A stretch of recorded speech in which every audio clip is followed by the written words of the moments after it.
Times network ద్వారా గుర్తించబడ్డ India's number 1 varicose veins hospital Avis ని సంప్రదించండి. నమస్తే, వెల్కమ్ టు సుమన్ టీవీ. నేను మీ సుమన్ టీవీ ఉష. కోల్కతా ఇన్సిడెంట్కి సంబంధించి ప్రతి అప్డేట్ని ఎప్పటికప్పుడు మనకు అందిస్తూ ఉన్నారు హైకోర్టు అడ్వకేట్ రవీంద్రనాథ్ గారు. ప్రతి ఒక్కరు మా వీడియోస్ని చూసి ఆదరించి మాతో పాటు ముందుకొస్తూ జస్టిస్ కోసం పోరాడుతున్న మీ అందరికీ థ్యాంక్ యూ సో మచ్.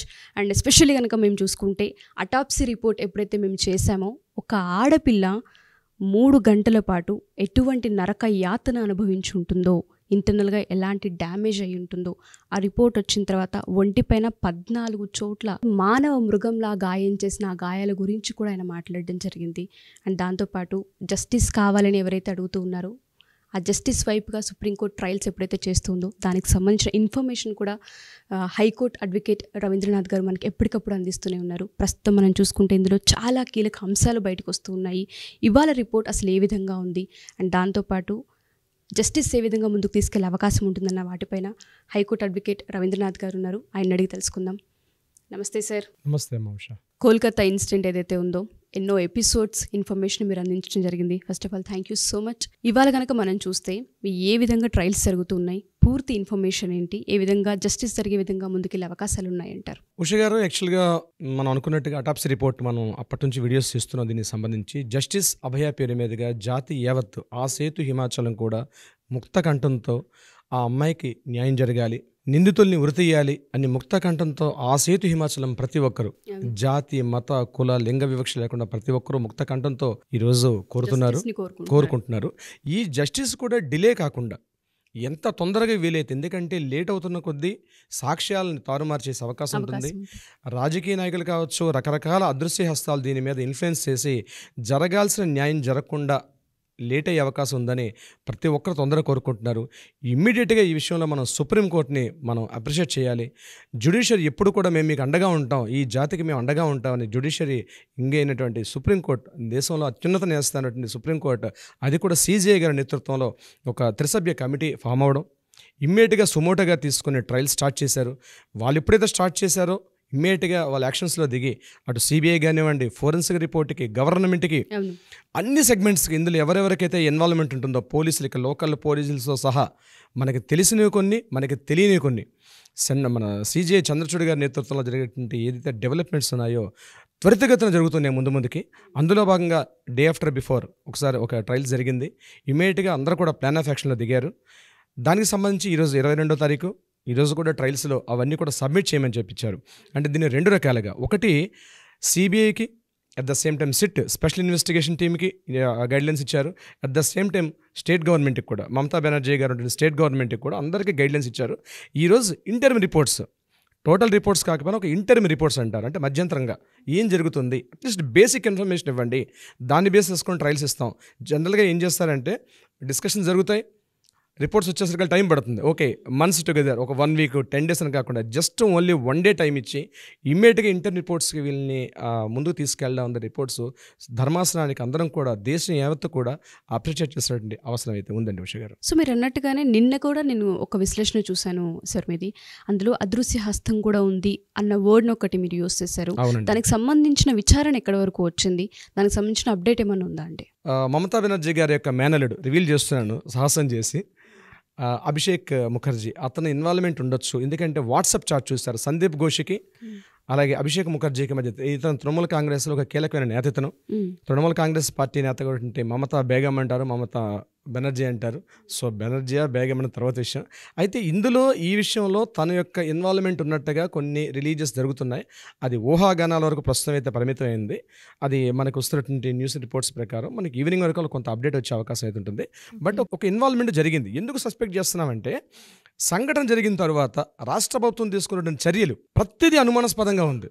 ప్రతి చోట సందీప్ ఘోష్ తీసుకున్న నిర్ణయాలు అయితేనేమి, అంటే ఇమీడియట్గా ఎఫ్ఐఆర్ని నమోదు చేయడంలో డిలే చేశారు. అట్ ద సేమ్ టైం అక్కడ సంఘటనా స్థలంలో ఉన్నటువంటి సాక్ష్యాలను రూపంపై ప్రయత్నం చేశారు. ఉదయం 6 గంటలకు ఇన్ఫర్మేషన్ తెలిసిండు. ఫస్ట్ చూసిన వ్యక్తి ఎవరు ఇప్పటికీ తెలియట్లేదండి. ఎంటైర్ సెర్చ్ చేస్తున్నాం. ఈ సంఘటన ఉదయం 3 గంటల నుంచి 6 గంటల వరకు జరిగింది. అయితే ఫస్ట్ చూసిన వ్యక్తి ఎవరు, ఆ చూసిన వ్యక్తి ఇన్ఫార్మ్ చేస్తుంటారు ప్రిన్సిపల్ గారికి. అవునవును. ఆ 3 గంటల నుంచి 6 గంటలు జరిగిన తర్వాత 6 గంటలకు ఫస్ట్ చూసిన వ్యక్తి ఇన్ఫార్మ్ చేసిన తర్వాత 6 గంటల నుంచి 9 గంటల వరకు, అంటే లోకల్ పిఎస్కి ఇన్వాల్వ్మెంట్ తలానే పోలీస్ స్టేషన్ పరిధిలోకి వస్తుంది కాబట్టి ఆ 3.5 అవర్స్లో సందీప్ ఘోష్ ఎవరెవరితో మాట్లాడారు, ఏమేం జరిగిందని ఇప్పటికీ అది మనకి పబ్లిక్లో తెలియట్లేదు. మేబీ అది కూడా రివీల్ అయ్యే అవకాశం ఉంటుంది. ఇదే కీలకమైనటువంటి ఆ 3 అవర్స్లో ఏం జరిగింది, ఆ 3 గంటల్లో ఏం జరిగిందని ప్రధానంగా ఆలోచిస్తున్న విషయం అనమాట. ఆ 3 గంటల్లో ఎవరెవరికి ఫోన్స్ వెళ్ళాయి.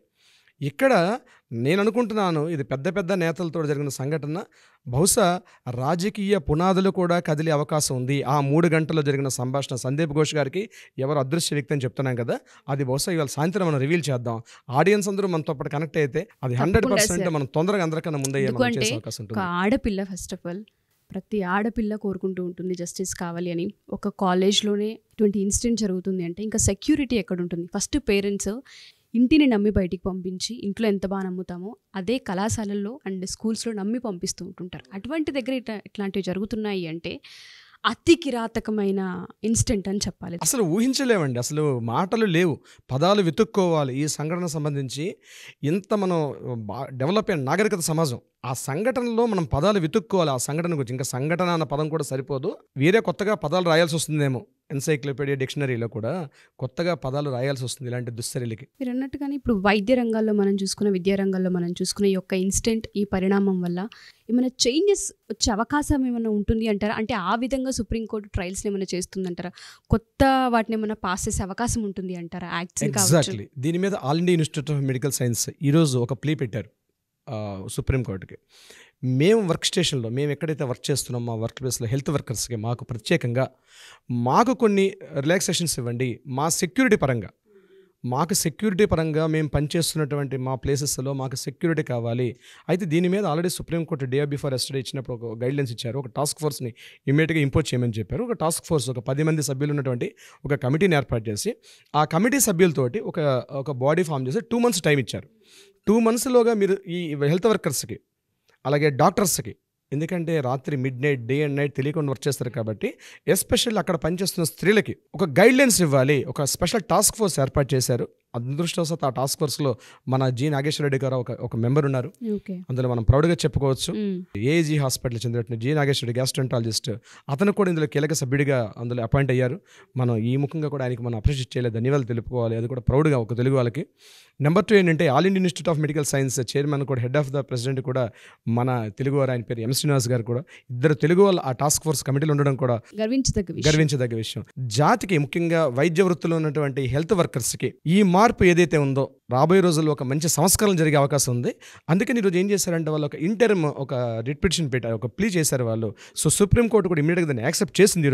ఈరోజు ట్రయల్స్లో ప్రత్యేకంగా మీ టాపిక్ను కూడా మాట్లాడతాం అవకాశం ఉంది అంటే మధ్యంతరంగా ఈ డిస్కషన్స్, ప్లీ అంటే ఒక అప్లికేషన్ పెట్టుకున్నారు, మాది కూడా డిస్కస్ చేయండి అని చెప్పి వాళ్ళకి అపీల్ చేసుకున్నారు. ఈరోజు దాని మీద కూడా ఒక డిస్కషన్ ఉంటుంది.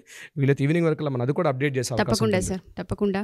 ఫస్ట్ ఆఫ్ ఆల్ మీకు థ్యాంక్ యూ సో మచ్. ఎందుకు అంటే హైకోర్టులో నాకు తెలుసు బిజీ ఉంటూ ఉంటారు, మీకు సంబంధించిన వర్క్స్ కూడా ఉంటుంటాయి. బట్ ఈ కేసుకి సంబంధించి కోల్కతా ఇన్సిడెంట్, ఒక ఆడపిల్ల తండ్రిగా ఏ విధంగా అయితే ఆలోచిస్తూ ఉంటారో ఆ ప్లేస్ని మీరు తీసుకొని అమ్మాయికి జస్టిస్ జరిగే వరకు ప్రతి అప్డేట్ని ప్రేక్షకులకి అందించి, జస్టిస్ వాళ్ళ సైడ్ నుంచి కూడా రావాలి, వాళ్ళు కూడా అడగాలి ప్రభుత్వాలని, దాంతోపాటు పాలనలో ఉన్న ఏవైతే యాక్ట్స్ ఉంటాయి వాటిని మన వైపు అనుకూలంగా మార్చుకునే విధంగా, నోరు తెరిచి అడిగే విధంగా ఇవాళ మీరు చేశారు. Thank you so much.